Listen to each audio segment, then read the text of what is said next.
Hey guys, it's Ian, and we're on round 2 of our Street Fighter characters. Last video, I did Sagat, Balrog, Vega, and M. Bison. We have 4 more in this video, and also I wanted to again mention that I am doing a giveaway. It's a Kotobukiya Kami statue, and the details are all below, so you can check that out, and I'll mention again at the end of the video here. But with that being said, let's get started. Hong Kong! So first up, we have Fei Long. Now, Fei Long is this game's version of a token Bruce Lee inspired fighter. Street Fighter is probably one of the first to do that, but man, you look at like Martial Law from Tekken and really any fighting game, they have some Bruce Lee inspired character. So with that in mind, kind of looking at Bruce Lee and Fei Long, one of the things that we notice is the hair, right? That kind of 70s hair. It's a little bit thicker, a little bit shaggier. It's a little hard to try to make that look like super fashionable, but I think it pulls it off all right. Another thing is the anatomy. Now, just by looking at Fei Long by himself, you probably wouldn't get the indication that he's supposed to be this fast character. I probably should have pushed that a little bit more, but compared to the other fighters, he looks a little bit leaner and he looks like he would be faster because the other characters are just so ridiculously buff, right? All the Street Fighter characters are just, they have these huge muscles. Some of the other fighters I'm going to be doing, they're just massive. So compared to them, he does look like a skinnier figure. If you've seen photos or movies with Bruce Lee, he's really buff, but he's leaner. He's more toned. It's not a lot of bulk, because a lot of things he was doing, it was to move fast, and that's also Fei Long's fighting style here. So I was trying to get that across. Again, I'm not sure how successful that was, but I think compared to some of the other fighters, he definitely looks slightly more nimble, maybe, than some of the other fighters. Again, if anybody looked like this in real life, you'd be like, whoa, that guy's super buff. But in the Street Fighter universe, that's just like, I don't know, almost like an equivalent of a dad bod. But yeah, so the other thing I really wanted to focus on with Fei Long was the hands. And Bruce Lee and Fei Long, the way they have their hands, it's instead of like a closed fist, it's this open kind of palm to take in a lot of like parries and kind of deflect a lot of hits. So a very defensive kind of style to kind of move those strikes out of the way and then move in quickly. So I messed around with the hands. You can see quite a bit there. I probably messed with them more than probably any of the other characters so far because I did want there to be that sense of movement and flexibility and just a sense that he does not keep them static throughout a fight, that they're always moving around. After that, we start to actually come into the coloring here. Now, some of the colors were originally taken from some of the previous figures that I've done and just some of the Procreate samples that I have. I did add in some of the colors actually from the game. I just used the eyedropper tool, and I was surprised by how drastically, like, almost like offensively yellow he comes across. So I was like, okay, well, it doesn't necessarily come across that way in the game. Like, I never really noticed that before. So as I started to add more values on and some shadows, I'm like, okay, this is starting to look better. But at first I was like really worried, especially because I don't edit these like process videos, so I do want people to see like all the process and everything. But at the same time I was like, oh man, please don't think badly of me, like it's taken from the game. And so just so you know the process there, I do think it does kind of even out though a little bit better as it goes on, and by the end I'm actually pretty happy, and I like that the skin tone actually differs from some of the other characters so far. And anyway, so one of the things I was doing in the previous figures was a 3 value range, basically a shadow, a mid-tone, and then a highlight. With some of these characters, I delved a little bit deeper, maybe like 4 or 5, but I tried to do it subtly so it wasn't too apparent because I do want to keep everything in the same style. I want it to make sure it looks like it fits with the other characters, But if I can improve upon the characters as I go along, I'm definitely going to do that. So with the hair and with the fabric, I do add in some more values. And with that, we're coming up to our finished piece here with Fei Long. Again, I think all the colors kind of make sense near the end, but man, it had me worried there for a second.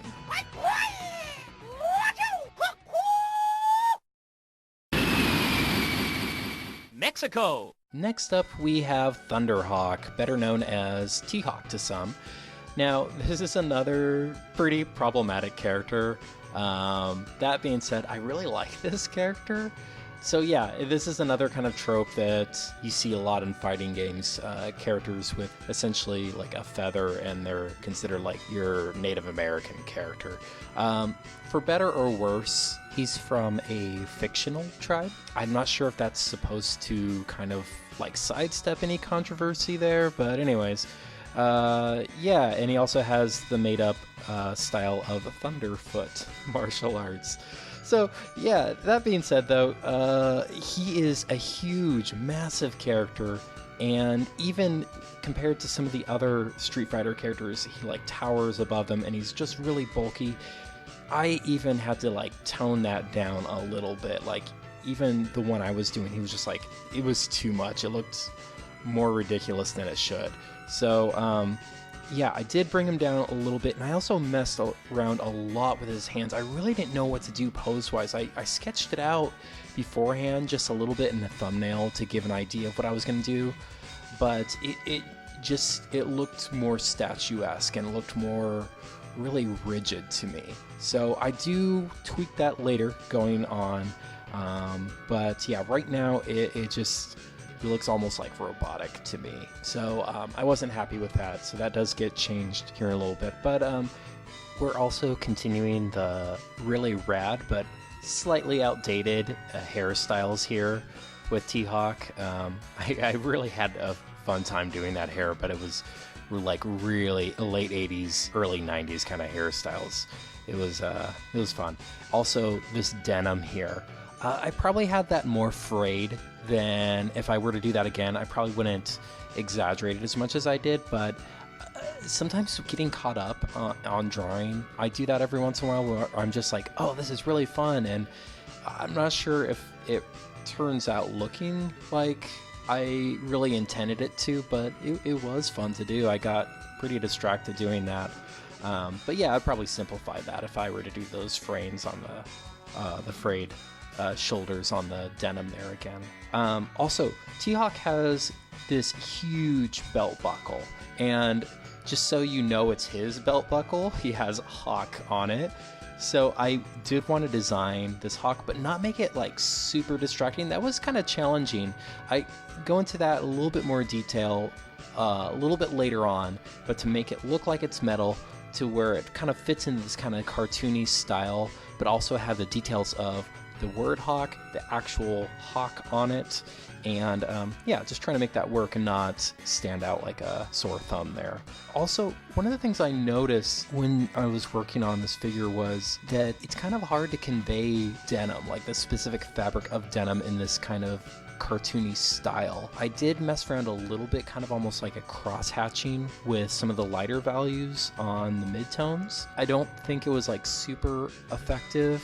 I didn't want to have the kind of values that I had in previous fabric where it looked like a thinner kind of fabric, because I did want there to be some kind of thickness and weight to that denim. But I think in the end it turned out looking at least a little bit like a heavier fabric, if not denim. I said I was going to mess with those hands, and I definitely did. I came back and did change the hand there, so it's a little bit more dynamic. Like I said earlier, it was just kind of like he was just holding his hand there, and it was just like really stiff, but having some of the fingers kind of coming out on the arch, I think it definitely makes it look a little bit more dynamic.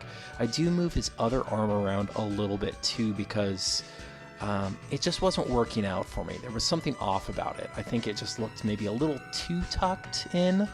Like, I mean, it's possible, but also almost too balanced. Kind of going back to that robotic feeling. Sometimes if things are too symmetrical or too balanced, or there's no asymmetry, sometimes there's no dynamic movement. So essentially saying that it makes it a lot less interesting to look at for me. And that's something that I always have struggled with, to make the figures look maybe a little bit more interesting instead of just like standing in a straight on looking at the camera. You don't want that, or at least unless you're specifically going for that. That's not something most artists want to achieve. They want the figure to look like they're actually interesting. But this is actually one of my favorite figures I worked on. I think it turned out actually all right. So with that, we're kind of coming up to the end here with T-Hawk.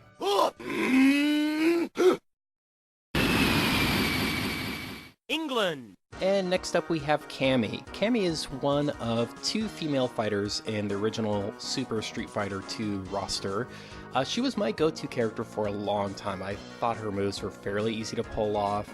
I'm not honestly that great at Street Fighter or fighting games in general, so I really gravitated towards her. It seemed like I won more with her than most other characters. With her, it's a little hard style-wise for the style that I'm kind of going in, this kind of cartoony style that's not too different than kind of the original Street Fighter II style. For her to feel like she fits in with some of the other characters. I struggle with that a little bit because she is kind of depicted, I'd say, a little bit more heavily anime inspired than maybe some of the other characters. When I've seen her drawn, she has really big eyes, a really, really small mouth. Even looking at the conceptual designs and art for her, that I noticed some of the notes put in there make sure she has a super small mouth, really big eyes. This was to make her look more, I guess, Caucasian in that anime art style, and that's, I guess, one way to achieve that. Anyways, with Cammy, I did kind of mess with her features a lot, and actually I still wasn't happy near the end. You'll see that I changed that. Her chin to me looks a little bit longer than I would like, and I do mess around with that. One of my favorite things to draw on Cammy here was actually these, I don't know what they are, like kind of like these wrist arm guard kind of things. I had to mess around with those quite a bit too, because they're very intricate and detailed as far as what they actually have on them and how the grooves fit into each other at the bottom there near the elbow. So that took quite a bit of reference and double checking to make sure that was correct. You can also see coming in here is the braids. Those are always fun to do. I had a lot of fun doing them with Vega as well. And with Cammy, one of the things I do notice going forward is that one braid is much longer than the other if you were to actually kind of map that out. So I do change that in a bit. Some of the challenges that I ran into with Cammy, besides that art style, is also some of the features. I generally have an easier time drawing male figures compared to female figures. I feel like, at least in this style, it's a little bit easier to kind of maybe add lines and make things look maybe what are considered more traditionally masculine, and it doesn't really seem to affect the style of that figure too much. With a female figure, typically, right, I mean, we're talking about really huge generalizations here, but typically you almost dial back on some of those details. You don't want to add a lot of lines or too many details, because it can kind of age the figure more than maybe you would like. Of course, there are tons of artists that do that really well and add a lot of detail. I'm not at that point yet where I felt comfortable really doing that much with her, especially in this kind of style. It was challenging to make sure that all the features that she did have worked, and kind of to eliminate anything that looked excessive. One of the things I did notice here was her scar. She has a scar on her cheek. It's a good sized scar. It's fairly prominent, but because she is facing the opposite way there, I didn't want to rely on that too heavily. But the way I had it positioned was almost like a line that would actually form from the nose coming down to the mouth, and I was noticing that was something that was making her look maybe a little bit older than I was anticipating. More important than that, though, it wasn't achieving what I wanted to. It didn't necessarily look like a scar. So I do move that up here in a little bit and actually have that come more almost under her eye and actually across her cheek instead of more under her nose. And I think that achieved that look a little bit better. She also had something that, to this day, I'm still a little confused what they are, but I think they're supposed to be kind of like camo on her legs, but they're just like painted on her legs. It's a really interesting style because like she's not wearing much, so I don't know what like the camo is there for, but you know, it's Street Fighter design for you. So what I did was I just put that in and I kind of dialed back and made it a little bit more transparent. But it's one of those really, with her, it's a very iconic thing that she has on her character design. I also kind of wanted to make those arm guards look a little bit more metallic, so again, kind of cheating a little bit with my 3 value rule. I did add a little bit more values, but again, I tried to make it subtle so it did work with the other characters, so she looks like she just fits in with everybody else. And with that, we're coming up near the end here, and this is Cammy. Hop, yup, cannon drill. Jamaica. And last up for this video, we have DJ. And DJ, I really didn't know how he was going to turn out, but actually, compared to the other figures in this video, he was the easiest for me to draw. I wasn't really expecting that. He's this really happy dude, and he always has a smile. That's how he's like always depicted. He's always smiling. Sometimes it's really exaggerated, and it's almost like a Joker-esque smile. I didn't want to go that far. I just wanted to look like a chill, happy dude that was like just having a good time. At first, he has his smile that's a little bit lower than I would like. I do move that up a little bit so it looks a little bit more natural. And as I come down to his body here, this is another figure that is kind of like, I guess would be considered like a medium build of a Street Fighter character. That being said, again, he's crazy buff, right? But one of the things that I was trying to focus on was his little kickboxing gloves, and that was something that I wanted to make sure it looked right, that it was bending around his fingers like they should, and that is really conveying what I wanted to. Another thing was his hair. He has these kind of almost like a Jedi, like Padawan, like tails, like dreads. So I had those kind of creating some movement and sweeping across his shoulder there, like he was, like he's turning and just giving him a thumbs up randomly. I don't know, but yeah, also what's really cool about his coloring here is this really vibrant orange, and I just think his color palette's like really appealing to me. It's really simple, and it's, I don't know, it's really cool. I always really like the fact that he has this M that's like shaved on the side of his temple here, because he has on his pants, I wasn't able to put the whole thing in here, but Maximum. And if you don't know, because they just reverse the figures and they don't want to have to worry about any misspelling. So what would happen is Maximum, all the letters are symmetrical.